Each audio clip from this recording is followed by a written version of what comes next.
Welcome to section 9.16, part 1. This is the 87th session of the CISSP exam prep series. In this session, we'll build up virtualized systems from the ground. We'll answer several questions. What is virtualization? And why do organizations adopt it? What is the hypervisor?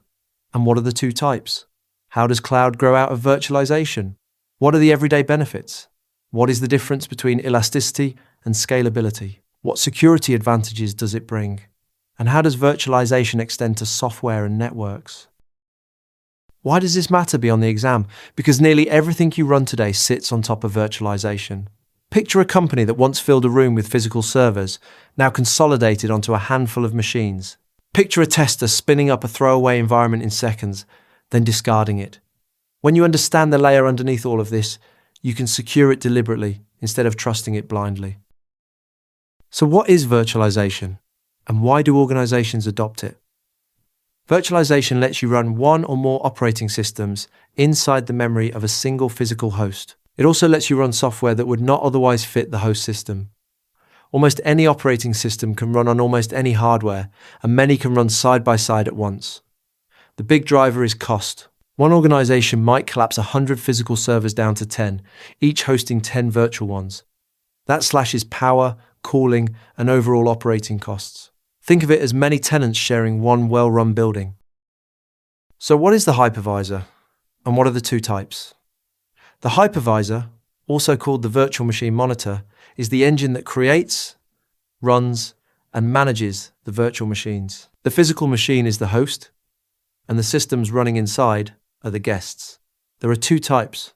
A Type 1 hypervisor is bare metal. It installs straight onto the hardware with no host operating system, which maximizes resources and is the common choice for server virtualization. A Type 2 hypervisor is hosted. It runs as an application on top of a normal operating system, and it suits desktops, where guests act as safe sandboxes for testing or legacy apps. How does cloud grow out of virtualization?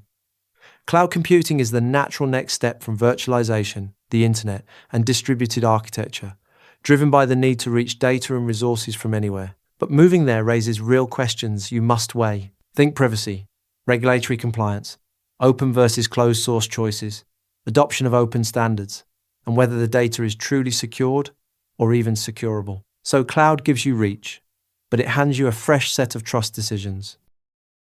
What are the everyday benefits of virtualization? You can launch fresh instances of servers or services exactly when you need them, scale in real time, and run the precise operating system version and application demands. From a user's seat, virtual servers are indistinguishable from physical ones. Recovery is fast, often just swapping a corrupted virtual systems drive file for a clean backup and relaunching. It even lets you keep end-of-life systems running safely to support legacy business applications. Flexibility, speed, and a soft landing when something breaks. What is the difference between elasticity and scalability? They sound alike but describe different things.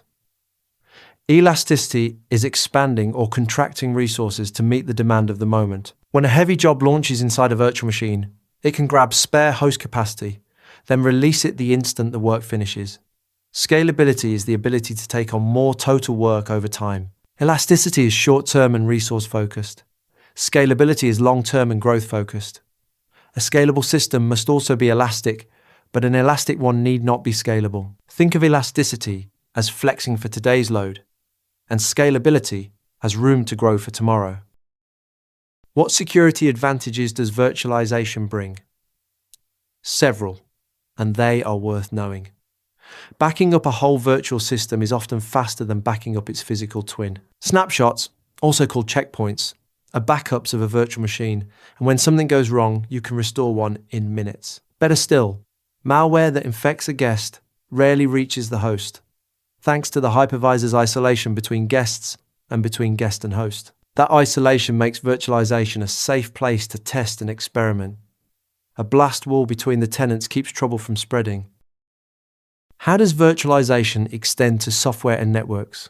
It reaches well past whole operating systems. A virtual application is packaged so it believes it is talking to a full host, while it is really boxed off in a sandbox. Its changes are intercepted and recorded, never touching the real system. and it can often become portable across machines. Virtualization also reshapes networking. A virtualized network fuses hardware and software into one entity you control entirely through software, managing traffic, addressing, and more from a single console. Guests can even live on network segments that exist only virtually. Same core idea, now applied to apps and to the network fabric itself. So, let's bring it together. Virtualization runs many operating systems on one host, mainly to cut cost. The hypervisor manages the guests in a bare metal Type 1 form or a hosted Type 2 form. Cloud extends virtualization but adds trust and compliance questions. The everyday wins are on-demand instances, fast recovery, and legacy support, while elasticity flexes for now and scalability grows for later. On security, snapshots and hypervisor isolation contain damage and enable safe testing. And the same idea stretches into virtual applications and virtual networks. Master this layer, and you can defend everything built on top of it. The MCQs covering all the topics and concepts from this session are available on rucloud.com. Practice the chapter-specific MCQs before moving on to the next session. Thanks for watching. If you have any questions or feedback, post a comment below or email us. I will see you in the next session.